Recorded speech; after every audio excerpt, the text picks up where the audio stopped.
षष्ठम कात्यायनीति च, छठवां दिवस माँ का कात्यायनी देवी का दर्शन करते हैं। ऐसा शास्त्रों में वर्णित है कि कात्यायनी देवी का जो मूल क्षेत्र रहा है वो दिल्ली प्रदेश में रहा है, और कात्यायनी देवी के दर्शन करने से यह आज सबसे बड़ी समस्या लोगों के सामने में आ गई है कि लोगों का विवाह विलंब से होता है, और हो रहा है तो बहुत जल्दी लोग इसका संबंध विच्छेद भी हो जा रहा है।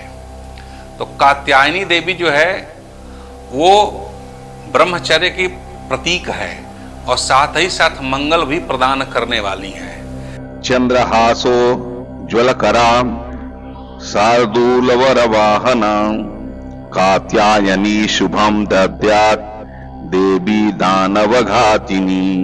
कत नामक एक प्रसिद्ध महर्षि थे, उनके पुत्र ऋषि कात्य हुए। इन्हीं कात्य के गोत्र में विश्व प्रसिद्ध महर्षि कात्यायन उत्पन्न हुए थे। इन्होंने भगवती परम्बा जगदम्बा की उपासना करते हुए बहुत वर्षों तक बड़ी कठिन तपस्या की थी। उनकी इच्छा थी कि माँ भगवती उनके घर में पुत्र के रूप में जन्म ले। माँ भगवती ने उनकी यह प्रार्थना स्वीकार कर ली थी, और कुछ काल पश्चात जब दानव महिषासुर का अत्याचार पृथ्वी पर बढ़ गया, तब भगवान ब्रह्मा, विष्णु, महेश तीनों ने अपने अपने तेज का अंश देकर महिषासुर के विनाश के लिए एक देवी को उत्पन्न किया। महर्षि कात्यायन ने सर्वप्रथम इनकी पूजा की थी, इसी कारण से कात्यायनी कहलाई। माँ कात्यायनी अमोघ फलदायिनी है। भगवान कृष्ण को पति के रूप में पाने के लिए व्रज की गोपियों ने इनकी पूजा यमुना के तट पर की थी। ये ब्रजमंडल की अधिष्ठात्री देवी के रूप में भी प्रतिष्ठित हैं। इनका स्वरूप अत्यंत ही भव्य दिव्य है। इनका वर्ण स्वर्ण के समान चमकीला है और इनकी 4 भुजाएं हैं। माता जी का दाहिना तरफ का ऊपर वाला हाथ अभय मुद्रा में तथा नीचे वाला वर मुद्रा में है।